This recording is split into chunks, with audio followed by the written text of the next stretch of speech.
So Bitcoin right now is ripping through $78,000. And today I'm going to be making the case for why it could be on its way to $300,000 much quicker than most people think. And that is because of Wall Street.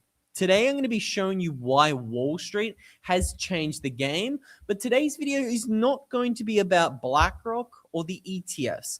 Yes, it's important to be aware that the ETFs last week alone has bought $2 billion worth of Bitcoin. If we zoom in here, we can see that this is the most amount of buying we've seen in a week from the ETFs in over 10 months. $2 billion of Bitcoin is about 30,000 coins. Now that is about 60 days of new supply ripped off the market in under 1 week. And that's interesting data. And so is the new data we're going to be looking at, showing that Bitcoin has just had, or it's done something that it hasn't done since 2022 and 2018. That's all important to be aware of. But today I want to show you what 3 billionaires have just quietly done in the past 7 days. We've got Paul Tudor Jones entering BlackRock's Bitcoin ETF after a year of consistent selling. He's back. Paul Tudor Jones, the world's greatest hedge fund trader. Who else? Stanley Druckenmiller, another one of the world's greatest traders, has quietly re-entered the Bitcoin space. And who else entered the Bitcoin space last week? Of course, we're talking about billionaire Ray Dalio. And this is super important to be aware of, because who drove the 2020 Bitcoin bull market? Think back for a moment. Who was coming out and announcing that they've bought massive Bitcoin stakes in the middle of 2020? When Bitcoin was somewhere around $10,000 a coin? Most people called them crazy, but Stanley Druckenmiller, Paul Tudor Jones, and a lot of the other Wall Street giants all quietly entered the space. And what happened in the 6 months after they did enter the space? Let me show you on the chart. You can see very clearly Bitcoin went on one of the most insane rallies that it has ever seen. It ran from somewhere around $10,000 in October 2020, and it ran all the way up to $65,000 in, what's this? In March 2021. So in 150 days, or in 5 months' time, Bitcoin ran from 10,000 to 65. That's a 550% rally. That is a 6x in about 5 months. And again, if history repeats, and I'm not always saying that history is always going to repeat, but if history repeats today, that would mean we're looking at a $300,000 Bitcoin price tag in, what's that? January 2027. Now, again, I know that's crazy, but you need to be aware of more of the context here. There's a reason why Dalio, Druckenmiller, and Paul Tudor Jones are back into the Bitcoin space today. And that's because the money printers are back and the money printing super cycle is about to accelerate. Before we talk about that, let's listen into Paul Tudor Jones's recent takes on Bitcoin. We're going to take off, and what was, of all of them, what was the best one? At that point in time, it was Bitcoin. Bitcoin is unequivocally the best inflation hedge that there is, more than gold, because Bitcoin is finite. There's only so much Bitcoin that can be mined. So that's Paul Tudor Jones, one of the world's greatest hedge fund managers, and he set the world on fire in 2020 when he said, we are going to see inflation. And when we see inflation, Bitcoin is going to be the fastest horse in the great debasement race. Most people thought Paul was crazy when he said that, because who remembers the narrative in 2020? They said we wouldn't get inflation. Then when we started to see inflation, the experts said, oh, don't worry, inflation is just going to be transitory. And this is just going to be a one-off event. And when we did see inflation, who remembers what happened? I just told you what happened. Gold rallied aggressively. Bitcoin rallied 600% in about 5 months. And it's funny that they're all back. Paul Tudor Jones, after consistently selling Bitcoin for a year, he's back in it. Have a look at this. This is the article that I showed you a moment ago. We can see Paul Tudor Jones investment firm increases stake in BlackRock's Bitcoin ETF after an entire year worth of selling. That's the kicker here. When these guys flip and they change their positions, they go from selling to not selling, but then to buying. That is a massive signal. Have a look at this. This is the most important part of this article that you need to understand, because a lot of people think that Bitcoin's most recent price pump is just a bear market rally. They think, oh, we haven't reached October yet. Bitcoin always sees 12-month drawdowns, and we went down 50%. We topped in October. That means I'm not going to buy Bitcoin until October. But these hedge fund billionaires, they're saying, no. This is far more similar to the 2020 setup. We're going to talk a little bit more about the traders in a moment, but we can see Paul Tudor Jones's firm originally held 688,000 shares of IBIT as of June, and we can see this has increased by 18%. They now have got $24 million worth of Bitcoin. I know it's not the biggest investment. I get that.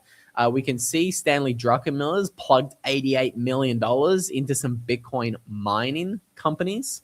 And then obviously we all saw the video more recently of Ray Dalio talking about why a 1% Bitcoin allocation is now a must. Now, he specifically referenced gold and Bitcoin. Now, again, a lot of people think gold's parabolic bull market is over. A lot of people said that gold has reached a generational top. But you can see gold's had a massive bounce over the past 2 to 3 weeks, as Bitcoin has. And this is the signal here. JP Morgan is saying the debasement trade is not over. It's just getting started. And this is what is going to rip some faces off over the next 6 months. Besant blinked. Besant said we have to print money. The bond market is melting. It's all over. That's a translation of what he really said. But he cannot get the bond market under control. And the markets are telling you what's going to come next. A lot of money printing. Now, again, I've showed you quickly the opinions of Dalio, Paul Tudor Jones, and Stanley Druckenmiller. But everybody's getting in on this trade. I want to show you another video that I saw this week coming from one of the lead insiders at Standard Chartered. They're a massive bank. They manage hundreds of billions of dollars. And let's listen into what they said this week. Guys, structurally underweight Bitcoin. And that's the type of flow that can easily see us, again, in a very small asset class, push up to 500,000 for me by the end of 2030. So for me, we've seen the low this cycle. We're going to head up to 500K in just over 4 years from now. Most positioning had been short, so we've had quite a large short squeeze. It's the largest on record, at least in terms of the data goes back about 5 years. And so we haven't even seen really people getting long. I mean, you've seen Bitcoin jump $15,000 in the last couple of days. We have started to see some ETF inflows return in the US. You've had $1.5 billion this week of inflows. I'd say we'll have a day where you get more than $1 billion of inflow. More than $1 billion of inflow in a day. And we nearly hit that towards the Thursday, Friday region of last week. That's why I did want to start today's video by showing you what is happening with the ETFs. Because again, the ETFs, they're not completely dumb money. Yes, it's dumb to give all your money to BlackRock. We all know that. But they have historically been the smart money. They know what is going on. Okay, they get it. And now it's really interesting. I do have an interesting video to show you from Mike McGlone. I don't want to show you that yet. I want to show you more of the data that makes me super bullish on why we could see something crazy as a $300,000 Bitcoin price faster than most people think. A lot of the 4-year cycle believers are thinking, okay, Bitcoin won't bottom till October, and Bitcoin can't hit a new all-time high until its halving year. That's 2028. It's like 17, 18 months away. But I want to show you some more interesting data that I think is more directionally on the money. So we saw something historic this week in Bitcoin's weekly rally that has been one of its biggest rallies ever in history. Again, the weekly candle closes in a few hours on Sunday. And if we look at just how historic this close could be, I'm going to put it into perspective. Look at how Bitcoin ended its 2022 and its 2018 bear markets. You can see very quickly, once you break out, you typically leave a lot of the bears completely sidelined. You can see that in 2018, we rallied from $3,900 to $5,000 in under a week. That left everybody sidelined. Everybody was waiting for hyperwave. Who remembers that? Everybody, Tone Vays in particular, was talking about the hyperwave. Everybody said, oh, Bitcoin has to go to like $1,300. $1,300 is what all of the experts and all of the gurus were calling for in 2018. I remember it vividly because that's when I entered the Bitcoin space. I started buying at $6,000 in 2018. I was watching it all 2017. I didn't buy because it looked crazy and I didn't understand what just happened with the hard fork. And I was sitting there like a pussy just watching the price doing this in 2017 and 2018. I finally worked up the cojones to buy at about $6,000 in 2018. And then it dropped like a rock. And don't get me wrong, it was really scary in 2018. Like when we're at $3,000, all of the experts were saying, oh yeah, Bitcoin's following a hyperwave. It has to go to $1,300. And the reason why I tell you that story is because you always hear the same thing in a bear market. After Bitcoin's down 70 to 80%, there's always people calling for it to go lower. You're going to hear more from those people in a moment. But before we talk about the bears, I do want to try to show you both sides of the story. I want to show you the bullish side of the story. 2018, we ended the bear market in a massive, big green weekly candle. 2022, we ended the bear market with some massive green weekly candles. 2026, I don't want to jinx it, but we are right now ripping through $78,000, having look at, again, you guys know my position. I think we've ended the bear market with some big, massive green weekly candles. And that's not just because of technicals. Again, this is not a trading YouTube channel. If you want me to draw squiggly lines on a chart, unsubscribe now because you're not going to get that here. I think zooming out, fundamentally, we are about to see the money printers turned on.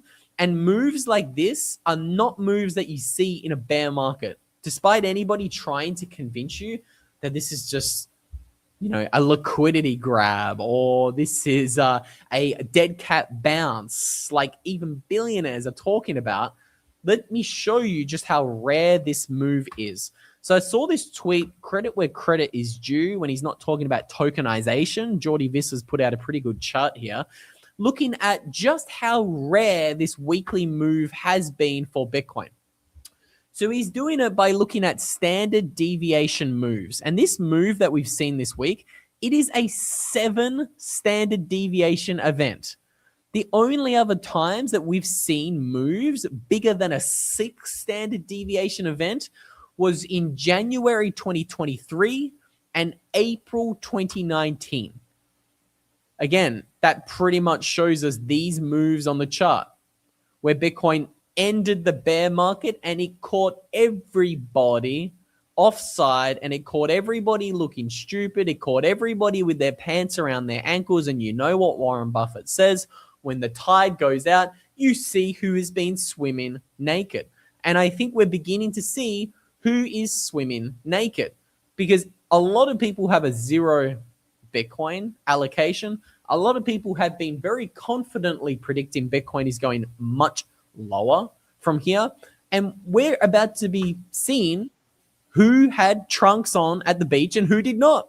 And I think I've got some more bullish news to show you, but I want to start by showing you some bearish opinions. And I want to be highlighting who you should not be listening to in the next 6, 7, 8, and 9 months, where I think we're going to be ripping a lot higher from where we are today. Let me show you who you should not be listening to. I saw this clip from Bloomberg's lead analyst, Mike Beglone, as Bitcoin was at $72,000. I'll show you this before I show you what he said when Bitcoin was at 60,000. Context. It's August.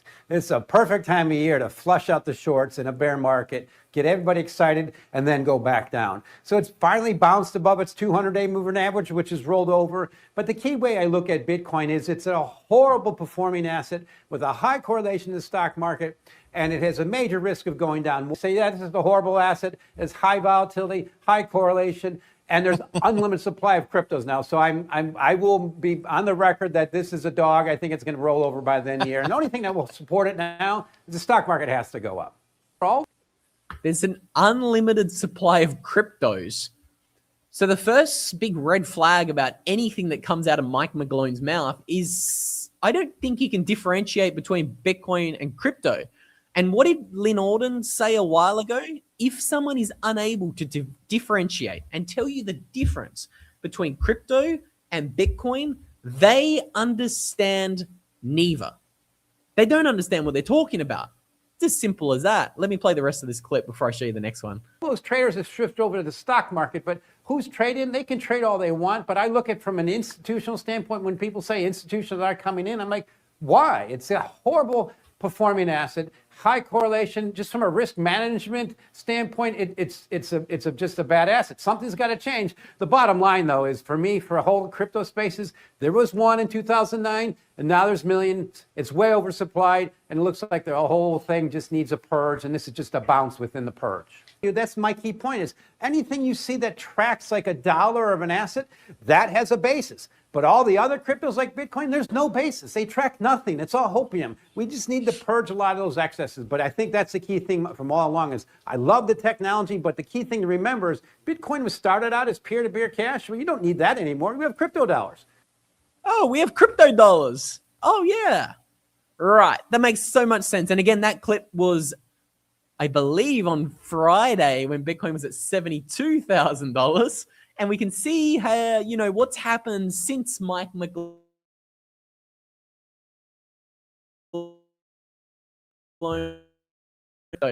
he called a bounce at 72. He said we're going to see a purge of all of the cryptos, and this is just the beginning of the purge. What have we seen? Well, Bitcoin's just ripped from 72 to, 79? And it looks like right now we might be going a little bit higher. Now, again, I show you this because there's a lot of people in the Bitcoin space who are just perma-bears. They don't actually understand the underlying technology. Even if they tell you that they do understand the underlying technology, they're perma-bears. They're always bearish. Mike McGlone was bearish all the way up in 2024. When Bitcoin was at $15,000 a coin, he was saying it was going to 12, it was going to go to 5, and it was going to go to 3 to liquidate Michael Saylor. And you see this a lot. When bears are right, once in a blue moon, they get all of this credibility, they get all of this airtime on the mainstream media because pessimism sells. Everybody loves the fear and the doom and the gloom, but everybody forgets the thousands of times they were wrong. Again, Mike McGlone missed the entire 2024 Bitcoin bull market as we ripped from 15,000 to 126,000. He was sidelined. He didn't buy any. It's kind of insane when you think about it. Now, again, let me show you what else Mike McGlone has said about Bitcoin, because I have another clip that could be even more entertaining of what he said about Bitcoin 2 weeks ago when it was at about $60,000 a coin. So their serious bear market should continue. Number one reason is part of it is because we've got a lot of smart people who are not focusing on the forest through the trees. Number one thing is also rapidly advancing technologies so bearish for cryptos because there's an unlimited supply of cryptos. Now we have to purge those. We're in the process of purging those, just getting started. Bitcoin's just one of them. Just the fact that it's done this year is a good indication that it's probably going to go towards 10,000 and we need to get Michael Saylor stopped out. There's only one thing that matters for him right now. Bitcoin has to go up. Simple fact, let's put it there, and it's going down despite stock market going up. And by the way, $10,000 is what he called for. He said the exact same thing 4 years ago in 2022. He was saying the exact same thing. He was saying, oh, we have to go to $3,000 to liquidate Michael Saylor. And we called him and we said, don't listen to his ideas and what he's talking about in 2022 because he just spreads noise. He's a perma-bear. He doesn't ever change his opinion. And that's the most important thing about investing into anything. You need to change your opinion when you are wrong. Mike McGlone never does that. That's why you should never listen to him. He's just noise. Again, if you want the signal, make sure you subscribe to this channel because we've been telling you for 5 years, ignore Mike McGlone and all of these other bad actors who are trying to say Bitcoin self-custody is dead, Bitcoin maximalism is dead. A lot of people are saying, oh yeah, the cold card hack. Where is my cold card? It's here somewhere. I haven't framed it yet. A lot of people said that, oh look, 100 million Bitcoin was stolen from cold card. That means you should just trust exchanges with your Bitcoin. We lost 1,000 Bitcoin in the cold card hack. But these people won't tell you, we've seen 1 million Bitcoin lost by centralized exchanges collapsing. Do the maths. Mt. Gox, FTX, Quadriga, BlockFi, Celsius. Think about how much Bitcoin has been lost by centralized exchanges going under. This is the big signal. Again, this is why I always tell you, do not trust Coinbase or Larry Fink with your Bitcoin. You need to take self-custody of your Bitcoin. I get it. Self-custody is a little bit scary. It's a little bit foreign to a lot of people. That is why I've partnered with the BitKey. They have the easiest, simplest to use Bitcoin hardware wallet in the space. It has multi-signature built in by default. So if something happens, you lose your BitKey or you lose your phone, you're not going to lose your life savings. That's the cool thing about how this is super user-friendly. Again, if you want to grab a BitKey, you can get a 10% discount if you use the link down below in the description for the BitKey wallet. I believe the promo code you need to use is Luke. That's Luke. Super easy to remember. Highly recommend you take advantage of it because the number one rule here, this is important.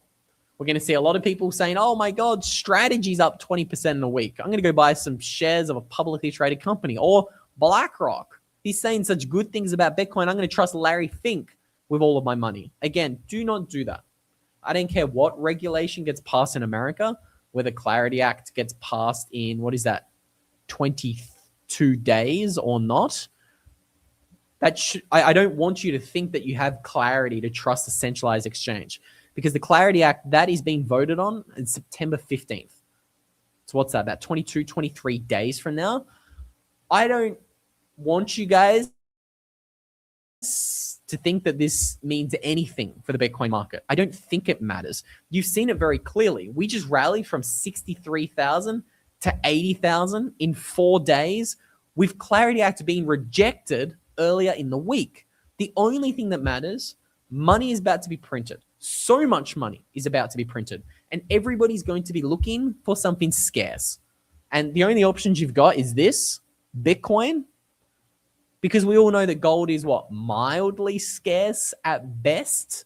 Now, speaking of Clarity Act, I did some digging. I want to show you something interesting that I found. So most people would be aware of who this gentleman is. His name is Ben McKenzie.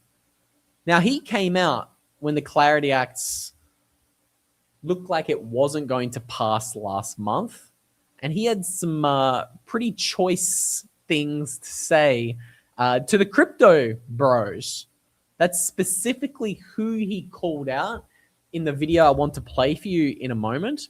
And I think this is super interesting because a lot of people think that we need Clarity Act or we need this, Bitcoin needs that. But I'm about to show you in a moment why Ben McKenzie is just number one of those analysts who's not actually an analyst. He's just a paid person, paid to say insane things. Why? Because today is a good day. The good guys won. I teamed up with Indivisible and Americans for Financial Reform, and together, we beat the corrupt crypto bill, the Clarity Act. A few months ago, the odds of it passing were 75%. Now, it's dead. In fact, we beat it so bad they didn't even bring it up for a vote. This is a win, not for us, but for the vast majority of Americans who are sick of Trump's crypto corruption, sick of the hundreds of millions of dollars the crypto lobby is spending to corrupt our democracy, sick of the lying and the nonsense coming out of Washington. Corrupt our democracy. Where have you heard that propaganda line before? I want to be clear. The fight against crypto is far from over. The Clarity Act could still come back, like a corporate zombie rising from the dead. But today, we won. And because of that, I'm having a beer.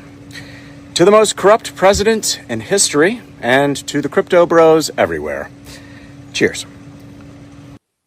Well, cheers to you, Ben McKenzie, because about 72 hours after that video, Bitcoin ripped your face off. That's right. He said that when Bitcoin was at about $62,000, $63,000 a coin. And guess where we are now?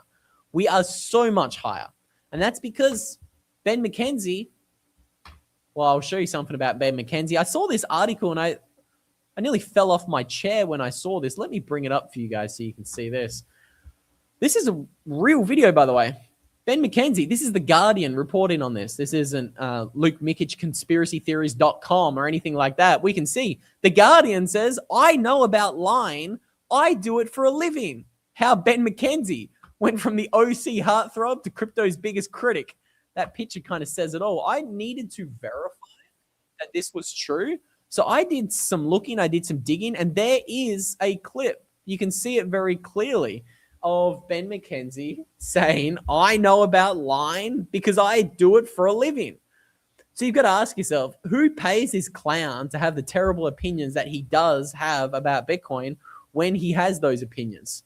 Just something I want you guys to think about as you gaze in glory at this beautiful Bitcoin 4-hourly chart. Maybe we're going to rip through 80 today. I don't know. I don't care because we are going much higher 6 to 12 months from now. All of these bears getting their face ripped off and still confidently being so anti-Bitcoin despite the price being where it is, that is a huge signal for me that this is not a bear market rally. We have the fuel to go so much higher. We showed you in another live stream earlier in the week that we are starting to see the bears capitulate, and we are starting to see the bulls take control. Again, I'll remind you, if you think we're in a bull market right now, that means trying to get too cute right now with your entry is going to leave you left wondering, what am I doing with this big bag of fear? Again, if you've got 0 Bitcoin right now, you need some more Bitcoin. If you think the Bitcoin bull run is going to go much higher, you do not want to be selling your Bitcoin right now. That's why I always encourage the best thing you can do if you need some cash is to borrow against your Bitcoin. I do that with Ledn because they've processed over $11 billion of loans and they have transparent proof of reserves to show you that they are not lending out your Bitcoin.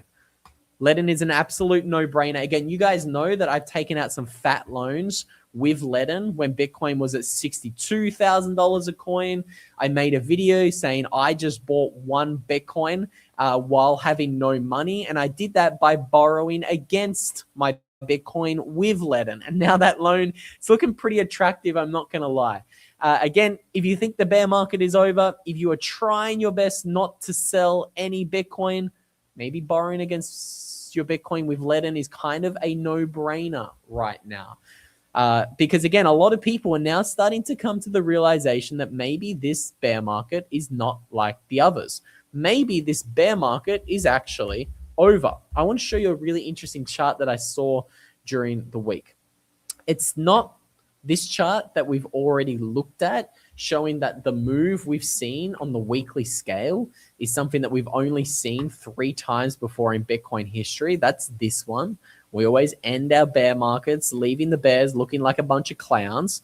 That's not the chart I'm looking for. The chart I'm looking for is making the case. Here we go. I knew I saw that earlier. Now, again, could Bitcoin go to $35,000 a coin and bottom in October? It could. I'm not saying it's impossible. I'm not some smug, arrogant trader who claims to know exactly where the Bitcoin price is going at all times. I have no idea. I'm bullish. You guys know that. But there are many people like that, very staring at this chart and seriously reconsidering what is happening.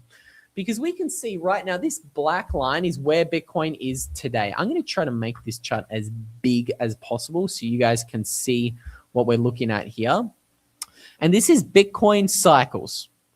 Every single cycle is overlaid on this chart. And we can see this black line. This is the cycle we're in right now. Right now, Bitcoin's about 35% away from its all-time high.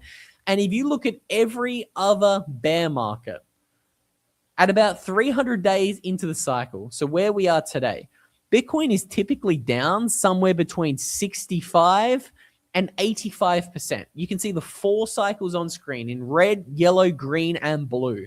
Every other cycle is somewhere between 65% and 85% down at this stage. Bitcoin is 35% down. So if you're someone saying Bitcoin is doing exactly what it's done previously, it's a 4-year cycle, there's no evidence to say that this is not a 4-year cycle, you need to seriously show me some data that actually reflects that stance. Because it's becoming abundantly clear, Bitcoin is doing something it hasn't done in all other 4-year cycles. We can also see some more data that makes me bull-tarded. Let me pull up the 200-day moving average, because we have absolutely blasted through that 200-day moving average. And historically, when you do that, that is a massive signal that the bear market is over. It's done. It's finished. It's not coming back. If I show you the charts, the blue line is my 200-day moving average. You can see once you're underneath it, great time to be buying Bitcoin. Once you're above it, you typically don't go back. Let me clean up this chart. I've got all my squiggles on it. You can see buying at the blue line, great opportunity. You had your opportunity. It looks like it's gone. Again, who knows what's going to happen with Bitcoin? Absolutely nobody knows. But the point of this video is Wall Street typically has more information than the rest of us.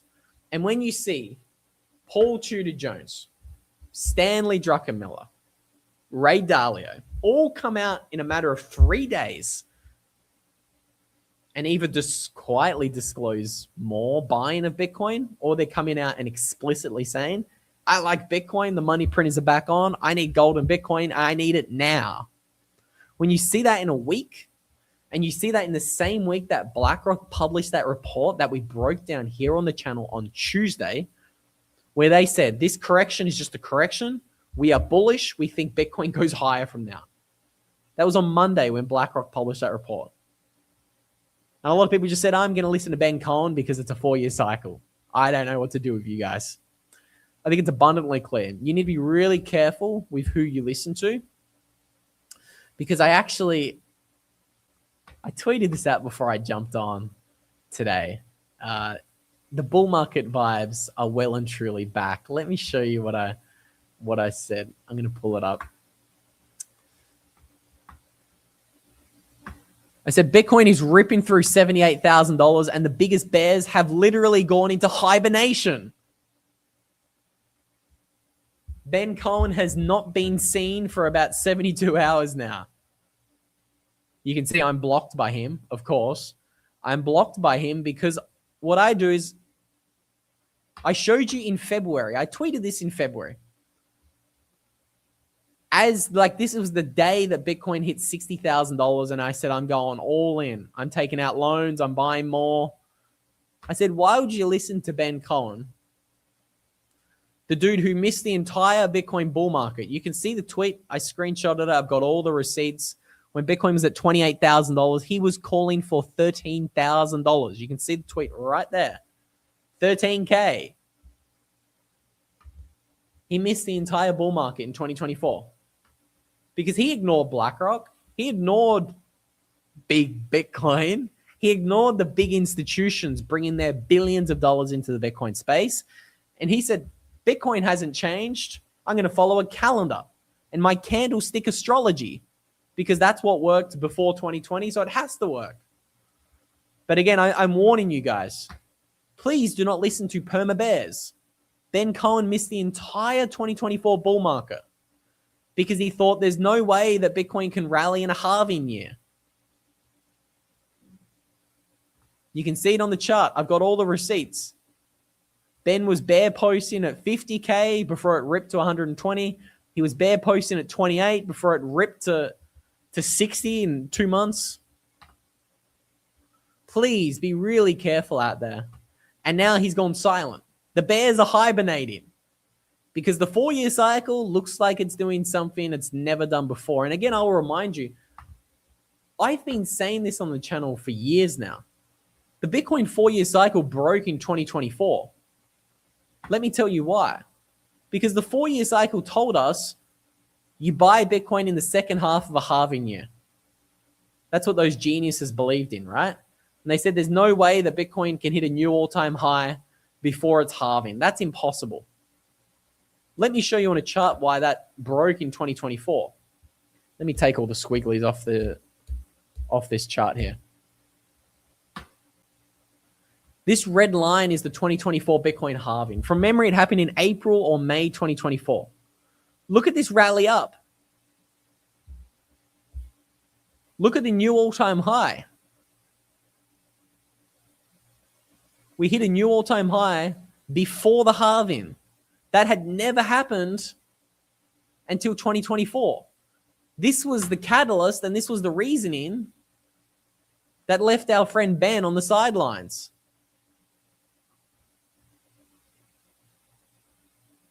I just don't know what to tell you guys. This guy wrecked millions of people in 2024 by missing the entire run-up. And it's happening again right now. The next bull run is starting. And you have no idea how many people have messaged me. And they've said, oh, I've got 80% of my portfolio in cash. What do I do? Do I chase this move? Do I wait until October? There's a lot of people. It is an absolute mess. It is such a mess. It is an absolute mess what's happening in Bitcoin. I'm telling you, it's going to get a lot more messy because what I'm telling you is max pain is higher. I'm not making short-term price predictions. I don't care. I mean, if you look at Bitcoin on the weekly, it's actually never been more oversold than it is right now. But I mean, look at that weekly candle. What I will continue to say,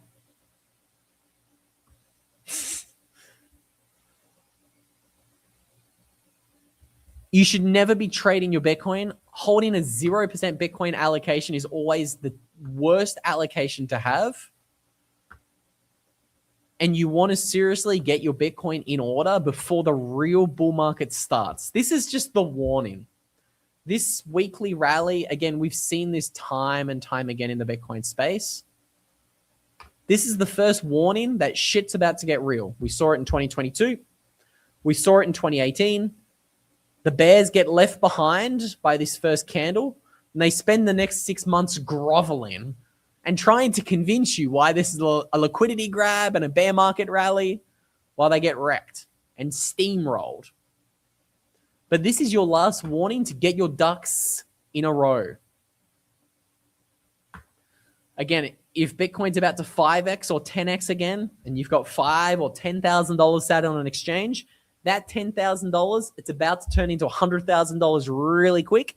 And I'm telling you, you don't want any more than $1,000 sat on a centralized exchange. You need to take self-custody of your Bitcoin. You need to do it now before the craziness begins. Again, if you need help with that, reach out to my show partners over the Bitcoin Way. They've got 25 years of cybersecurity experience, and they are your go-to one-on-one coach You can have a free 30-minute consultation with a real person who's done this 1,000 times before. If you need help taking self-custody of your Bitcoin, setting up a hardware wallet, running a Bitcoin node, the Bitcoin Way can help you with that and even more than that. So again, you can book a free 30-minute call with the link down below. And if you are looking to upgrade your Bitcoin security and punch your Bitcoin 12 or 24 words into some titanium plates, not paper. I always tell you, having your Bitcoin 12 or 24 words on paper is a massive mistake waiting to happen. Don't do it. Go and punch them into titanium. It's much quicker and much easier than you might think. That's because Stampseed's built a DIY kit that helps you punch your Bitcoin 12 words into titanium in under 10 minutes. It's an absolute no-brainer. They are running a special 21% discount right now to help everybody migrate their seeds and upgrade their Bitcoin security after we all saw what happened with the cold card hack. It was tragic, but it was a warning. You need to take your custody more seriously. Again, there's a link down below for Stampseed and the Bitcoin Way in the description of the show notes. Now is the time to get your ducks in a row because Shortcoin, love that name in the chat, says the bond market is wrecked. Gold or Bitcoin are the best assets. I was actually looking at a chart today of the 30-year US yield, and it wrecked, I don't think, adequately describes what government bonds are looking like right now.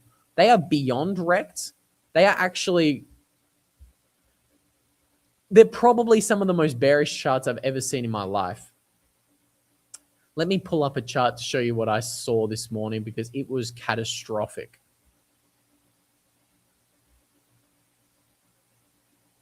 Sorry, my laptop's absolutely cooked.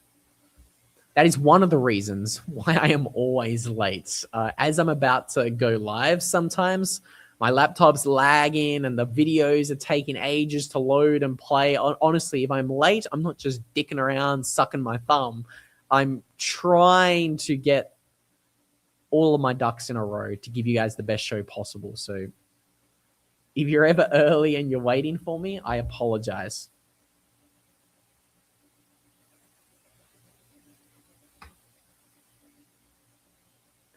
Let me show you the chart of the bond market that I was looking at today.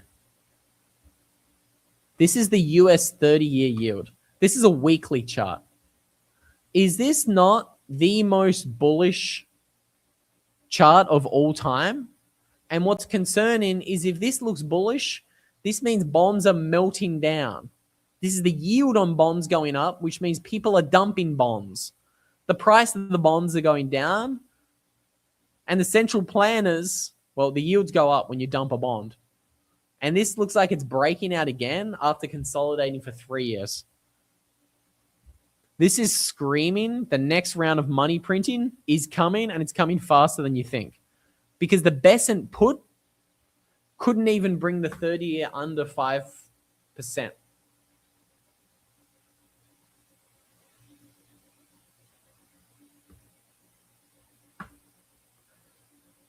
And naturally, the Dixie, the US dollar, it's crashing.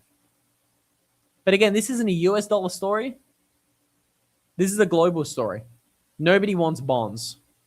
Stumpy here says, look at the UK 30-year gilt. Let's have a look at that. I don't know how to pronounce that name, but they said Stampseed is awesome. Stampseed really is awesome. Honestly, I use them myself. Have a look at this. Look at how clean that is. Who can read that? It's a seed phrase. First person to read it gets to steal my Bitcoin. Somebody in the chat, let me know if you can read that 12-word seed phrase back to front. But Stampseed is awesome.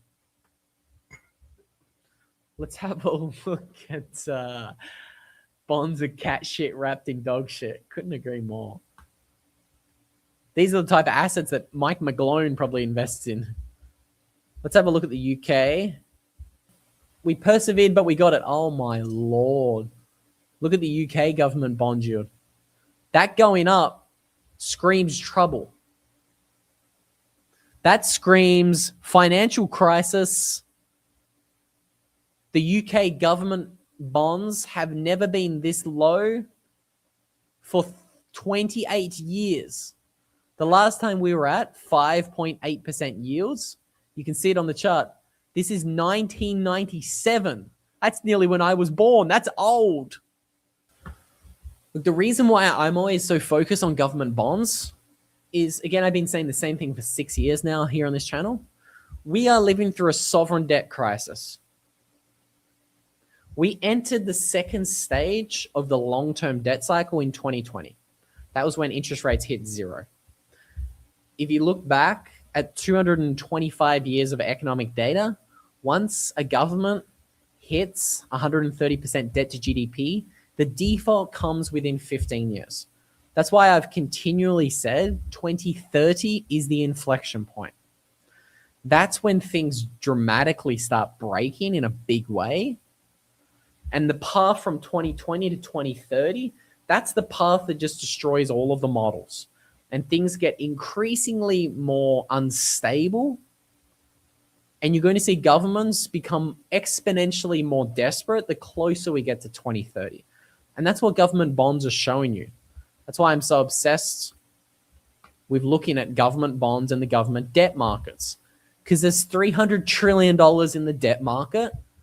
And again, what have we been saying since 2020? Inflation's not 2%. It's not 3%. It's 10%. And you're going to have $300 trillion looking for a new store of value. Gold going from $10 trillion to $50 trillion in the past 5 years, increasing by 5x. That's a massive signpost that the monetary system broke in 2020. It's all over. Government bonds breaking a 40-year trend and looking like this is the signpost that the monetary system has broken. And for the first time in 50 years, we're in a different regime. You can see it very clearly. Bond yields got suppressed for 40 years until 2020, when the monetary system officially broke. Again, there's a reason why I spend so much time tracking what CBDCs and digital IDs are happening all around the world, and why that has also been accelerating since 2020. There's a reason for that. The monetary system is breaking, and they're trying to trap everybody in the monetary system. The same thing happened in the 1930s and the 1940s. The last time debt was this high. America made it illegal to own gold. And you just got all of your wealth confiscated in that 80-year long-term debt cycle because there was no escape valve, as Christine Lagarde so insightfully calls Bitcoin, the escape valve. Well, that's it, guys. I've been yapping for 50 minutes. I'm going to end this one here. I'm going to wish you guys happy Sunday. I'll see you all in the next one.